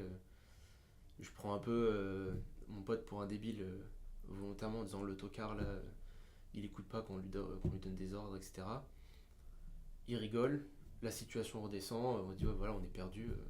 Faut jouer un peu au débile à ce moment-là. Là, c'est vraiment un jeu de il faut que je m'en sorte et j'ai pas envie ni moi de rester là, ni que tous ceux qui sont dans le convoi restent là. Et là, le gars, il se dit pas, lui, mais c'est une aubaine pour moi, je vais capturer ces gars-là, ça se trouve, peu importe qui ils sont, ça va me faire un truc de fou. On a L'avantage, toujours l'impression que ouais, dans ces pays-là, peu importe où te quitter et tout, tu te fais capturer s'ils tombent dessus. non, c'est ça que en fait, ça reste de l'humain fondamentalement. Ok. Donc certes, on n'a pas forcément la même idéologie, la même culture, etc. Mais l'humain, ça reste de l'humain. À partir du moment où on discute avec quelqu'un avec du respect, qu'on est poli, en France c'est le bonjour, merci, au revoir, et bah à l'étranger c'est pareil. Juste quelqu'un qui, même s'il ne parle pas la langue, sait se présenter, bonjour, je m'appelle, merci beaucoup, au revoir. Les choses basiques, les gens se disent, il a fait un effort d'apprendre les mots de politesse de ma langue et de ma culture. Du coup, en fait, ça se passe très bien. Alors certes, il y a le combattant djihadiste qui est à fond dans son truc, dans son idéologie. Mais là, on respecte sa posture de combattant. On respecte, à mon sens, hein, je précise, sa posture de combattant. L'idéologie, elle est opposée à la nôtre, on n'est pas d'accord, certes. Mais l'humain, ça reste de l'humain. Si, dans les derniers instants de ce qu'on peut vivre, un être humain reste un être humain. Il n'y a pas de question d'idéologie. Du coup, là, dans l'exemple, juste le fait d'avoir discuté, rigolé, la séquence, ça dure 3 minutes, hein, maximum. On rigole, voilà, bah, c'est bon. Et tout dépend en fait du mec, s'il est de mauvaise humeur et que de toute façon il veut vous fumer, il vous fume à ce moment-là, quoi. Oui, là, clairement, s'il a envie, il fait une photo Ok. du nombre de personnes sur place. Mais moi, j'aime à croire que juste le fait d'être poli, de discuter avec respect, de respecter l'autre, en fait, les choses de base, ça déconflicte énormément de situations qui pourraient partir en zone de guerre complètement. Et toi, quand tu sors, tu lui fais comprendre que t'es de force étrangère, mais il sait pas que t'es français. Potentiellement, tu peux être des forces, j'en sais rien, moi, d'un autre pays, du Moyen-Orient, d'Afrique, parce que tu maîtrises la langue et tout, donc Ouais, il capte quand même que c'est des pays occidentaux. ils captent que c'est des pays occidentaux Ok. parce qu'il y a quand même des gens qui sont blonds aux yeux bleus dans Ah, le moi, j'y convoi. vois donc- dans le convoi. voilà. Ok. Mais là, c'est pas mal du coup quand on est au 13e RDP, on a des cours de culture du pays où on va. On a quand même un bon historique de la vie du pays, que ce soit pendant le conflit, avant, et voilà, les forces en présence. L'histoire, il y a des pays qui ont une histoire qui est millénaire pour certains. Alors certes, les peuples ont évolué, mais voilà, c'est le même pays, c'est la même zone. Donc on se rend compte qu'au fur et à mesure, bah, parfois dire qu'on est français, ça nous sort de beaucoup de problèmes. Voilà. Le type il est content, il me dit oui Paris, la Tour Eiffel, Puis la France a quand même fait dans le monde pas mal de choses qui sont bien. Euh, alors certes, on n'est pas parfait, on a fait beaucoup d'erreurs, l'histoire nous en tiendra rigueur, mais la France a aussi fait pas mal de choses. Il faut se dire qu'il y a pas mal de pays où des mots français sont rentrés dans la langue, comme nous on pourrait avoir des mots anglais qui sont dans notre langue, Ouais. etc. Donc le fait de connaître la culture, de respecter l'autre, d'interagir normalement et de dire ok bah, je me suis trompé, cette forme d'humilité, bah là cette situation s'est résolue alors qu'à tout moment elle aurait pu partir complètement. Ok. Voilà. Et c'est cette vie en zone grise, dirons-nous, qui va rendre l'émission aussi particulière. Là où le moins de faux pas, il peut faire basculer le truc d'un côté ou de l'autre, quoi. Voilà, quand on va à un endroit, on prend un itinéraire, quand on rentre, on en prend un autre, on essaie de mélanger les itinéraires. Pas une question d'être paranoïaque, mais il faut vivre avec une paranoïa maîtrisée, quoi, qui est prévue, dirons-nous. T'as fait combien de temps? Parce que là, aujourd'hui, t'es sorti du coup de. Ouais. T'es plus dans les forces spéciales, t'en es sorti, t'es revenu dans le civil. T'as fait combien de temps dans l'armée? Quasiment 9 ans. Et est-ce que t'as des. Pour que les gens ils puissent s'imaginer, est-ce qu'il y a des séries qui se rapprochent, qui sont bien faites, qui se rapprochent de la réalité? C'est un bien grand mot, parce que j'imagine que c'est jamais la réalité, mais est-ce qu'il y a des choses, voilà, si demain il y a des gens qui ont envie de regarder, qui ont envie de s'informer, est-ce qu'il y a des reportages, des séries, des documentaires que tu recommandes pour que les gens ils aient une idée de ce que peut être cette vie-là? Parce que ça sort tellement du commun Ouais, qu'on a des fois du mal, même si tu vois, on passe 1h30, 2 heures à expliquer, ça peut être un peu abstrait. Est-ce que tu as des choses à recommander qui il y a sont des intéressantes? reportages qui sont pas mal. Quand je me suis engagé, ils venaient juste de tourner. Moi, j'étais déjà engagé, pardon. Et au bout d'1 an, ils avaient sorti un reportage qui s'appelle L'Insider, qui est vraiment bien. Moi, j'adore la première partie parce qu'elle est très, très réaliste du stage, en fait. Ok. De la complexité du stage, de la mentalité qu'on a, avec notamment des phases où on n'a pas dormi pendant 48 heures, on a creusé des caches, ce genre de choses. Et on a quand même le sourire, en fait. On va quand même partager un café avec tout le monde. On partage un café avec celui qui fait le reportage Hmm. à ce moment-là. Et après, en termes de séries, il y en a de plus en plus qui sont de plus en plus justes. Donc là, dernièrement, il y a eu la série Cœur Noir qui est sortie, qui est vraiment bien faite. Alors forcément, c'est romancé, il y a des choses où on n'est pas forcément d'accord, mais elle a le mérite de mettre en lumière ce monde-là et de le faire bien, Ok. vraiment bien. Sinon, dans les séries américaines, on va voir la série SEAL Team, qui pareil est romancé, c'est exagéré sur pas mal de choses, mais on se rend compte, si on regarde un peu, même avec un œil averti, que bah, par exemple il y a des scènes où il monte dans l'hélicoptère, il enlève son casque, il se déséquipe dans l'hélicoptère, l'hélicoptère se fait shooter, et le seul qui a un trauma crânien c'est celui qui a enlevé son casque. Hmm. Voilà. Donc c'est des petits trucs comme ça qui rapprochent ces séries-là de la réalité.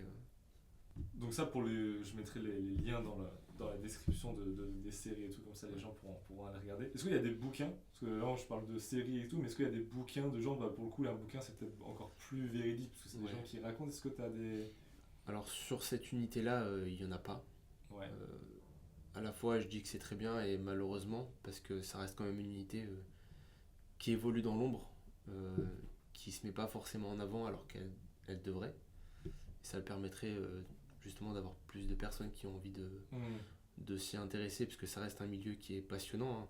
C'est pas parfait, mais ça reste un milieu qui est passionnant. Donc en termes de livres, moi je recommanderais plutôt ceux par exemple de French SAS ou de Pierre Martinet, ou ce genre de bouquins un peu témoignages, Ok.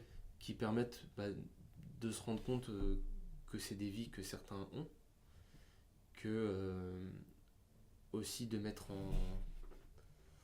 en relief un peu la vie qu'on a en France, qui est quand même assez en sécurité, Hmm. et que cette sécurité elle se paye par d'autres personnes qui ont fait un choix, hein, certes, qui payent le prix fort des fois de certaines missions. Hmm.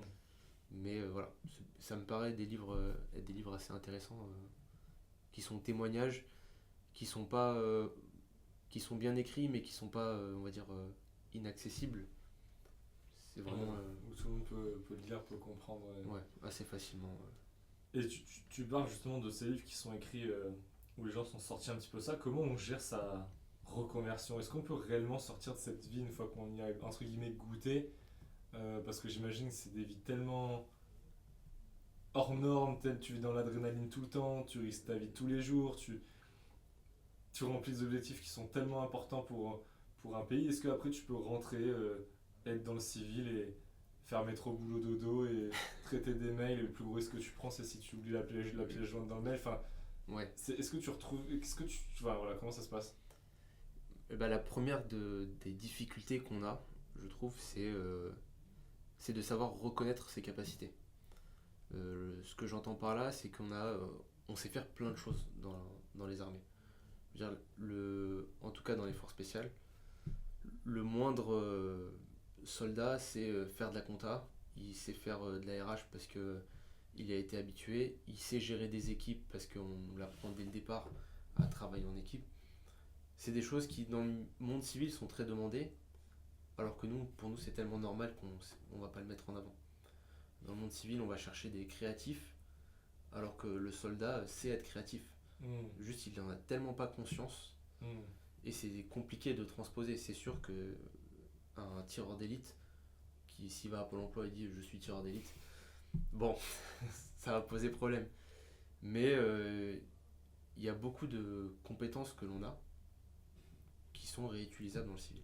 D'ailleurs, tu parlais de la compétence médicale. Tu disais que tout le monde a un niveau médical. C'est quoi le niveau médical? Est-ce que vous avez un niveau médical aide-soignant, infirmier? Ça va Non, jusqu'où? alors, Parce que je vois, vous savez faire des garrots, faire quoi? Vous savez faire des transfusions, des machins. Enfin, alors, il y a des infirmiers militaires, des médecins militaires, ce qu'on va appeler des auxiliaires sanitaires, qui ont un niveau médical équivalent à un niveau civil avec des diplômes et en plus font des stages de spécificité parce que traiter une blessure par balle au fin fond du Sahel et traiter une blessure aux urgences en France, c'est pas la même chose. En revanche, les soldats, on va dire, communs, ont tous un niveau qu'on appelle le secourisme de niveau 1, secourisme au combat de niveau 1, pardon, ok. qui va être les gestes de premier secours. Ça va être mettre un garrot, boucher des plaies si besoin, euh, faire un check-up complet de sa victime et savoir remplir des fiches pour faire une évacuation. Alors il y a des missions, on a des infirmiers, c'est nickel, et des fois on n'a pas l'infirmier, le médecin ou autre. Et bien là il faut savoir suivre la checklist qu'on apprend en stage et expliquer à un médecin à la radio ce qui a été fait, à quelle heure je l'ai fait, pourquoi j'ai fait ça. J'exagère le trait, hein, mais c'est un exemple qu'on donne en formation. Je vais pas mettre un garrot pour quelqu'un qui saigne au cou, quoi. Hmm, Il va être étouffé. hmm. Voilà. Mais c'est une situation qu'on nous donne en exemple, donc je me dis que c'est déjà arrivé. Il y a Ouais. forcément quelqu'un qui l'a déjà fait. Du coup, pour le secourisme au combat, la première des choses à faire, c'est de finir le combat. C'est pas de sauver la personne. Hmm, On est sur une zone de guerre, donc il faut à tout prix éviter le suraccident. Avoir un blessé, c'est une chose. En avoir trois, c'est tout de suite ingérable en fait. Donc la première chose, c'est pas d'aider l'autre. C'est ok. d'abord d'arrêter le combat et d'éviter le suraccident. Voilà, ça va être la première chose. Donc on a un niveau de base de secourisme, mais on n'est pas personnel soignant hospitalier. Hmm, ok. Ok. Voilà, faut bien D'accord. comprendre ça. Et après, au niveau de l'adrénaline, justement, dans cette reconversion, est-ce que c'est pas difficile à gérer? Ça dépend peut-être de chacun aussi. Il y en a qui ont besoin de ça, d'autres moins, mais comment tu le vis, toi, aujourd'hui, qui est sorti de tout ça? On passe d'une vie qui est très rythmée j'arrive à 7h45, je fais mon rassemblement, de 8h à 10h j'ai sport, l'après-midi je vais au saut parce qu'il faut que je fasse mes sauts en parachute, le lendemain j'ai une marche dans les Pyrénées, ou la semaine d'après j'ai une séance de tir, à une vie qui est quand même beaucoup plus calme et paisible, si on veut, bien sûr, Hmm, euh, civile, donc ça demande forcément un temps d'adaptation. Pareil, on est habitué à quand même avoir toujours du monde, des pauses café en veux-tu en voilà, avec les copains. Dans le monde civil, on n'a plus ces choses-là. hmm. Donc ça demande un petit temps d'adaptation qui peut être plus ou moins long en fonction des gens. Mais c'est sûr qu'on va plus aller sauter en parachute 3 fois par semaine, Ouais. ou pour les plongeurs, aller faire de la plongée du jour au lendemain, ou ce genre de choses. Voilà. Donc du coup, ça t'arrive à retourner dans la vie classique, mais ça, il faut laisser le temps au temps. Voilà, faut laisser le temps au temps et il faut apprécier les challenges que propose la vie civile, qui sont certes différents, mais qui ont... c'est totalement différent au final. Quelqu'un qui est... je sais pas, qui se reconvertit en RH ou en comptable n'aura plus du tout les mêmes problématiques, quoi. Ouais. On en voit beaucoup qui sortent, mais qui restent quand même grosso modo un petit peu dans la sphère armée ou dans le conseil consulting, enfin qui restent Ouais. un peu dans l'aspect. Toi, tu as fait le choix de vraiment couper et de totalement sortir de ça. C'est ça. Tu penses qu'il y en a qui restent là-dedans parce que justement ils veulent encore graviter autour de cette adrénaline, ces infos, cet esprit d'équipe, Ouais. peut-être aussi qui manque dans le civil où c'est quand même totalement différent. D'après ce que j'ai écouté sur certains podcasts où les gars disent qu'après ce qu'ils ont le plus de mal finalement c'est presque plus dans la structure Ouais. d'équipe, la vision, la fraternité, etc. Toi t'es sorti, comment t'expliques ce... Parce que moi je voulais d'autres challenges. Du coup moi je me suis lancé dans l'entrepreneuriat parce que j'aime ce challenge là et ce goût de l'inconnu au final, parce que un entrepreneur c'est quelqu'un qui va chercher des solutions, qui va se réinventer pour pouvoir améliorer soit son produit ou créer des choses. Moi c'est quelque chose qui me plaît. Voilà. Et inversement on a des exemples de gens qui sont devenus œnologues, qui sont devenus responsables sécurité chez Total, qui sont devenus professeurs des écoles aussi. Donc il y a vraiment des changements de carrière distincts, mais ce qui fait le soldat et ce qui fait le soldat des forces spéciales, c'est surtout une mentalité, parce que les compétences on peut les acquérir. Il suffit de se donner les moyens et en travaillant on les acquiert. Mais c'est cette mentalité de vouloir faire sa part du boulot, d'aller toujours chercher le petit plus. D'ailleurs, ça amène toujours à des situations incongrues au final, mais d'aller chercher toujours le petit plus. Celui qui s'est dit je vais devenir œnologue, certes, il aime le vin au départ et ça l'intéresse, mais il y a quand même un cursus de formation qui est long, qui est difficile et qui est concurrentiel aussi en soi, quoi. Ok, très clair. Et pour aller sur la fin du coup de cet épisode hors série qui était passionnant, est-ce que tu as des conseils pour déjà d'un point de vue global dans la vie pour ceux qui veulent aller décrocher leurs objectifs, parce que quand tu es force spéciale finalement tu es un peu l'élite, donc tu as réussi à faire des choses que la majorité des gens n'arrivent pas, donc je pense qu'il y a plein de trucs à en tirer de ces valeurs, cette vision. Et après plus dans l'aspect vraiment armé, s'il y a des gens qui regardent, qui écoutent, qui se disent moi j'aimerais bien faire ça, j'aimerais bien m'engager, c'est quoi le conseil que tu peux donner aux gens? Il y a un conseil qui est très simple, qui est valable partout, c'est foncer. Arrêtez de réfléchir 1000 ans sur les trucs que vous voulez essayer, que vous voulez développer. Vous voulez faire un truc, faites-le. Vous lancez, vous dites les forces spéciales c'est extraordinaire, c'est super dur. Pour citer un reportage ultra bien connu, il n'y a rien d'extraordinaire à l'évaluation. C'est des choses qui sont parfaitement faisables par tout le monde. Ok. Il faut juste vouloir le faire. Faire tous ceux qui me disent les tractions c'est dur, fais des tractions. Au début t'en feras une, t'en feras 10 au bout d'un moment. Entraîne-toi, donne-toi les moyens de ta réussite. Il faut foncer. Il faut arrêter de se dire c'est trop dur pour moi, c'est trop compliqué, j'y arriverai pas. Arrêtez de douter et lancez-vous pour réaliser votre rêve, quoi. Et ça vaut aussi bien pour celui qui veut s'engager dans les forces spéciales que celui qui veut se lancer dans une carrière d'acteur. Foncez et allez-y. C'est un très très bon mot de la fin. En tout cas, merci beaucoup pour cet épisode qui était Mais franchement totalement fou. Je sais qu'en plus, dans le milieu, ça se fait pas trop de prendre la parole, de parler. Donc, c'est pas quelque chose de naturel. Ouais, c'est une ouverture sur ça, donc c'est génial. Bah, écoute, je te remercie pleinement pour ton temps, pour être passé sur le podcast. Avec grand plaisir. Et comme on dit, allez à plus, c'est cadeau.